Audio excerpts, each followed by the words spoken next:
Tapi terkadang juga dia itu menampilkan kotoran. Aqdar itu kotoran, waljab dan bangkai. Lihat, ini permisalan sangat adil sekali. Kata beliau, Ibnu Taimiyah itu, dengan seluruh keilmuannya, kita harus hati-hati. Dia itu kadang ngasih mutiara, kadang-kadang ngasih bebatuan. Artinya kalau bebatuan ini sifatnya biasa aja mungkin ya, nggak begitu bahaya banget, nggak istimewa banget, begitu ya. Nah, kemudian yang tidak kalah penting, ada di antaranya itu kotoran dan bangkai. Bukan saya ngomong ya, saya hanya mengutip. Nah, dugaan saya ya, maksud beliau kotoran dan bangkai itu adalah hal-hal yang berkaitan dengan akidah ya. Karena itu masalah serius, tapi pengikut-pengikut Ibnu Taimiyah kadang-kadang mengabaikan hal itu. Menyangkanya itu adalah penjelasan yang hak, itulah penjelasan akidah. Assalamualaikum warahmatullahi wabarakatuh. Alhamdulillahirabbil alamin. Assalatu wassalamu ala nabiyyina Muhammadin wa ala alihi washabihi ajma'in. Amma ba'du. Teman-teman yang dimuliakan oleh Allah Subhanahu wa taala, kita bertemu kembali di channel Pencari Ilmu. Nah, teman-teman, jadi kemarin itu kita pernah membahas yaitu tentang terkait Ustadz Nuruddin, yang dimana Ustadz Nuruddin ini merendahkan yaitu Imam Ibnu Taimiyah.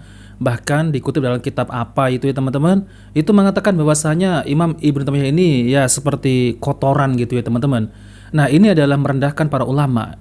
Lalu kemudian mengatakan bahwasanya Imam Ibnu Taimiyah ini akidahnya itu sesat, menyimpang dan menyelisihi yaitu dari Ahlus Sunnah wal Jamaah. Nah, oke teman-teman, jadi ini ada bantahan yaitu dari Syekh Al-Misri. Jadi beliau ini akan menjelaskan bahwasanya ada orang yang dimana orang tersebut itu menghinakan para ulama. Oke teman-teman, kita langsung saja mari kita simak videonya.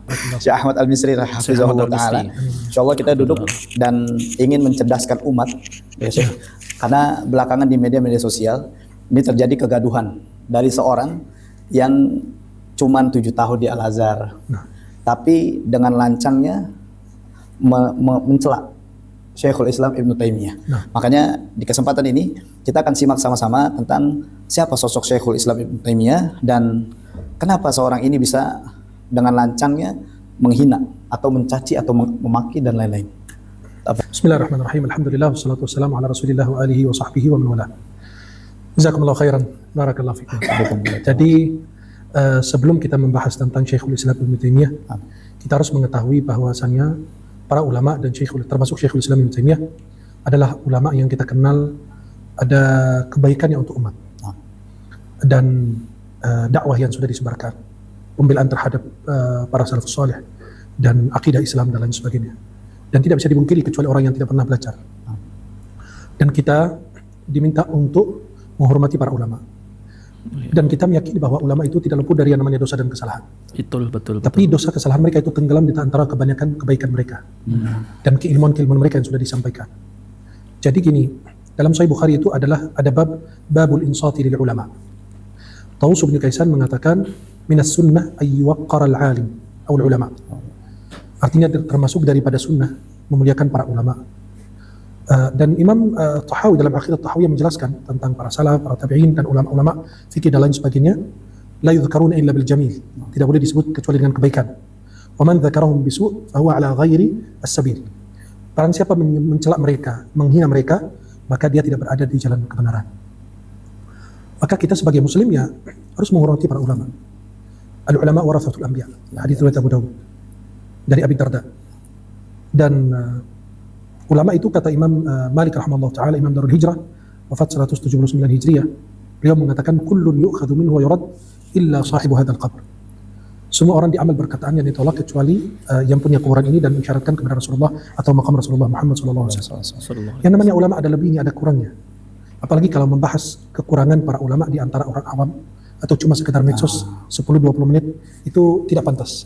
Apalagi menyebut diri Anda sudah pernah belajar. Dulu para salafus saleh begitu, berdoa agar Allah menutupi aib para masyayikh mereka, ulama-ulama mereka. Ya Allah, tutupilah aib guru-guru saya, biar saya tidak lihat, saya cuma hanya nampak yang baik-baiknya aja. Kalau kita bahas Imam Ibnu Taimiyah rahimahullah ta'ala, kalau disebut dengan Syekhul Islam itu banyak sebenarnya. Itu julukan yang sudah diberikan banyak ulama. Ibnu Hajar disebut Syekhul Islam, Imam Baihaqi disebut Syekhul Islam. Kemudian Imam An-Nawawi juga disebut Syekhul Islam. Kemudian Abu Uthman As-Sabuni disebut dengan Syekhul Islam, dan banyak sekali ulama-ulama lainnya. Al-Harawi juga disebut Syekhul Islam, dan banyak ulama-ulama yang disebut dengan Zakaria Al-Ansari, ulama mazhab Syafi'i, kita kenal dengan Syekhul Islam. Maka bukan Syekhul Islam itu hanya gelar kepada Ibnu Taimiyah rahimahullah ta'ala. Ibnu Taimiyah ini namanya Al-Imam Al-Alim Bahrul Ulum.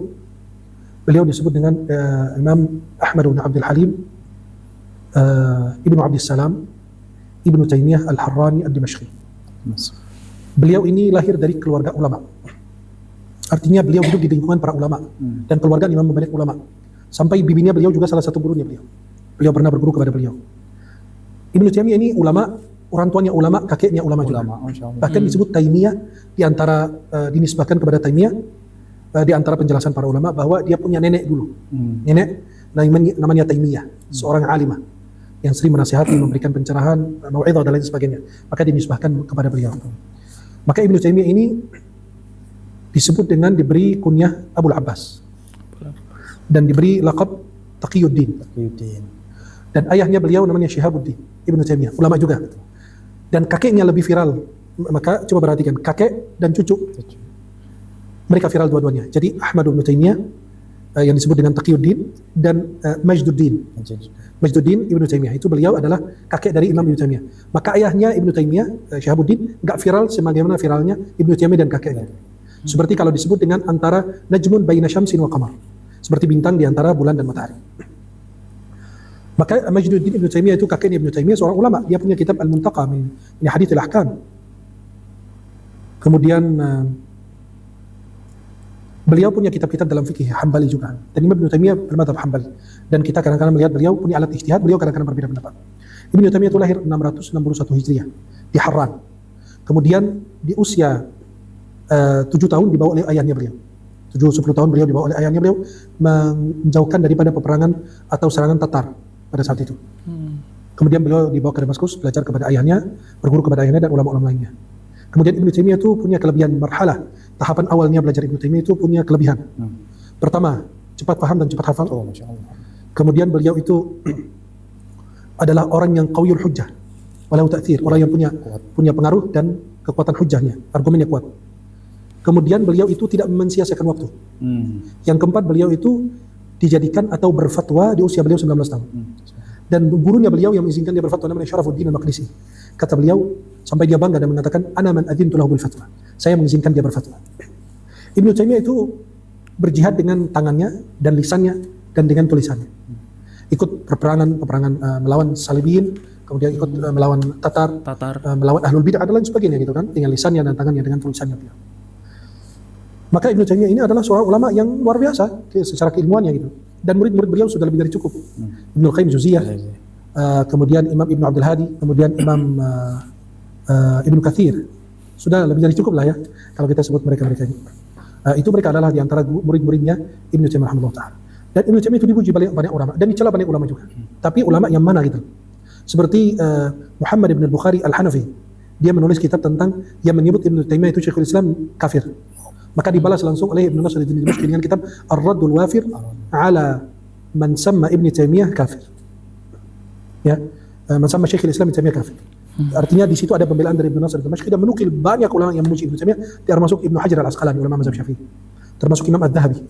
Adz-Dzahabi itu muridnya Imam Ibnu Taimiyah, Ibnu Qayyim, Adz-Dzahabi dan lain sebagainya. Sampai Adz-Dzahabi mengatakan, saya tidak mengenal orang yang begitu hafalannya bagus dan kuat melebihi dari 4. Di antara Ibnu Daqiq al-Aid, kemudian Ad-Dimyati dan di antaranya juga Adz-Dzahabi, Imam Ibnu Taimiyah rahimahullah taala. Dan Al-Mizzi. Al-Mizzi itu muridnya Imam Ibnu Taimiyah, Al-Hafidz Al-Mizzi yang punya kitab Tahdhibul Kamal. Dan kita tahu keilmuannya dalam ilmu rijal. Dalam penelitian dalam Jarh wa Ta'dil gitu. Dan Tahdhibul Kamal itu sudah narun ala alam ya. Ternyata tidak perlu diperkenalkan lagi di antara kalangan yang belajar hadis, pasti mereka sudah tahu. Dan Ibnu Taimiyah itu dipuji oleh Ibnu Suyuti, kemudian Imam Adz-Dzahabi, kemudian Ibnu Daqiq al-Aid, dan sebagian ulama mengatakan kalau bukan Ibnu Taimiyah Syekhul Islam faman huwa? Siapa kalau bukan beliau? Dan kita meyakini beliau itu juga seorang orang yang manusia tidak luput dari dosa dan kesalahan, tapi alhamdulillah kebaikan dan manfaat yang kepada umat besar. Nah, dan kalau kita lihat pujian-pujian para ulama, kita bisa baca kitab Ar-Raddul Wafir. Dan kita kalau mau mengkaji Ibnu Taimiyah, kita harus betul-betul mendalaminya. Ibnu Taimiyah kata fi kulli fununil ilm, sampai Adz-Dzahabi dan ulama lain mengatakan ada yang menyebut bahwa karangan Ibnu Taimiyah itu sampai 300 jilid. Ada yang mengatakan 500, kata Adz-Dzahabi sampai 1000. Saya hitungnya hampir 1000 gitu. Di antara muallafat, kemudian rasail dan lain sebagainya. Bukan hanya kitab-kitab yang tebal. Di antara kitab-kitab Ibnu Taimiyah itu ada kitab Al-Majmu' al-Fatawa yang masyhur. Dan Ibnu Taimiyah itu ya tidak luput dari dosa dan kesalahan, Betul. tapi kita selalu menyebut kebaikan para ulama. Kalau antum mau mengkritiki pendapatnya, tafadhol, tanpa menjatuhkan orangnya. Betul. Dan antum ini jangan mengkritiki orang yang tidak selevel dengan antum. Betul. Jangan comot satu kitab, dua kitab dan lain sebagainya yang sesuai dengan hawa nafsu. Maka sebagian ulama mengatakan yang mengingkari atau yang mencela Ibnu Taimiyah itu antara dia sahib hawa atau jahil. Jahil dia nggak tahu makamnya Ibnu Taimiyah, atau sahib hawa dia terhalang karena hawa nafsunya. Dia nggak bisa memberikan ini. Maka ya para ulama sudah lebih dari cukup sudah membahasnya, dan ada yang menulis tentang biografi Ibnu Taimiyah, Ibnu Katsir menulis juga. Nah, sampai ketika beliau wafat, beliau masuk penjara 7 kali. 3 kali di Damaskus, 3 kali di Kairo, 1 kali di Iskandaria. Dan beliau meninggal di penjara di Damaskus di Suriah. 728 ya. Ya, 728 Hijriah beliau wafat. Dan disamakan jenazahnya beliau sama kurang lebih seperti Imam Ahmad bin Hanbal. Dikatakan beliau yang hadiri jenazah beliau ada kurang lebih 500.000 orang. Sampai jenazahnya itu atau kerandanya itu maju mundur. Dan terjadi mukhalafat. Ya, orang-orang yang aneh itu usap-usap sabut tangannya segala macam kan. Ya biasa terjadi di mana-mana. Dan baru di situ dirasakan subhanallah betapa keilmuan Ibnu Taimiyah, dan beliau sampai dihalangi untuk diberikan alat tulis juga di penjara. Maka beliau berbanyak zikir, baca Quran dan sebagainya. 81 kali khatam Khatam, subhanallah. Dan terakhir kan beliau baca Al-Quran, dan beliau meninggal ketika membaca Al-Quran. Dan ya beliau orang ahli ibadah, tawadhu dan lain sebagainya, tapi beliau tegas. Kenapa? Karena hidup di lingkungan yang banyak penuh dengan peperangan, perang salib, perang Tatar, kemudian ahlul bidah dan lain sebagainya gitu. Nah, dan ya rahmatullah ta'ala. Ya kita mendoakan para ulama-ulama kami, semoga Allah merahmati mereka, dan manfaat-manfaat ini mereka sudah besar sekali kepada kita. Jangan kita belum hafal juz amma sudah mengkritik Ibnu Taimiyah. Kalau dikritiki oleh ulama-ulama besar ya wajar, selevel gitu. Kalau kita bukan selevel, ya jaga adablah sama para ulama. Luhumul ulama masmumah, kata Ibnu Asakir. Dan ulama itu beracun. Dan kita maaf kalau antum mencela murid antum akan ikut, fulan ikut, Ibnu Taimiyah begini, Ibnu Taimiyah begini. Jadi orang ikut-ikutan. Kalau mau bahas tentang Ibnu Taimiyah itu alim, ahli tafsir, ahli usul, ahli fikih, semua berbagai macam ilmu. Maka kalau mau bahas itu tertutup gitu, hanya terbatas untuk kalangan-kalangan para ilmuwan, para ulama gitu kan, terbatas saja, tidak diposting seperti yang kita lihat pada saat ini. Semoga Allah selamatkan kita semua dan beri hidayah kepada kita semua. Berarti bisa dikatakan yang saat ini sedang viral itu jahil dan sahibul hawa, sah? Wallahu a'lam. Kemungkinan antara dua itu. Karena antara dia nggak tahu. Terlihatnya ini banget sih, kayak ada kebencian yang nggak terbalaskan gitu sih. Semoga Allah memberi hidayah. Dr. Ahmad Omar Hashim, guru kami, mantan rektor Al-Azhar, beliau ulama hadis dan guru saya di Al-Azhar. Beliau menyebut Syekhul Islam Ibnu Taimiyah dan tidak boleh dicela. Beliau banyak manfaatnya kepada umat Islam. Itu pernyataan dari beliau, bisa dicari di YouTube juga. Jadi, dan Dr. Ali Jum'ah menyebut dalam kitab Al-Madkhal Idaras Al-Madhab Al-Fiqhiyah, beliau menyebut Syekhul Islam Ibnu Taimiyah seorang ulama madhab Hanbali. Ya, dan para masyayikh kami semua menyebut bahwa Ibnu Taimiyah seorang ulama gitu. Tidak luput dari dosa dan khilaf.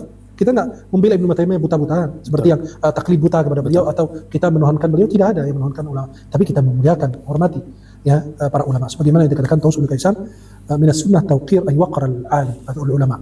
Termasuk daripada sunnah kita memuliakan para ulama dan menghormati mereka. Nah, teman-teman yang dimuliakan oleh Allah Subhanahu wa taala, jadi itulah ya penjelasan dari Syekh Ahmad Al-Misri, yang dimana Imam Ibnu Taimiyah ini adalah sosok ulama yang banyak berjasa kepada kaum muslimin. Tentunya ya ada khilaf, ya enggak sempurna, pasti ada salahnya. Ya kita tidak taklid buta kepada Imam Ibnu Taimiyah.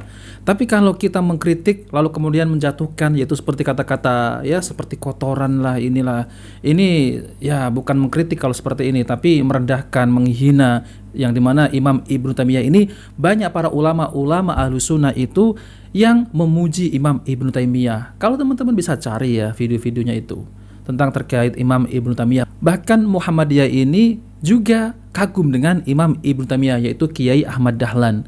Nah, lalu kemudian ente ini siapa ya? Lalu kemudian membuat video yang menghina ulama Imam Ibnu Taimiyah, yang menghina Syekhul Islam Imam Ibnu Taimiyah. La haula wala quwata illa billah. Saya teringat juga ada video lama yang dulu, yaitu seorang buya, katanya yaitu Buya Ar-Razi Hashim, itu juga mencela Imam Ibnu Taimiyah, bahkan direndahkan, bahkan Dr. Zakir Naik juga dikritik, direndahkan, hanya seorang dokter gitu.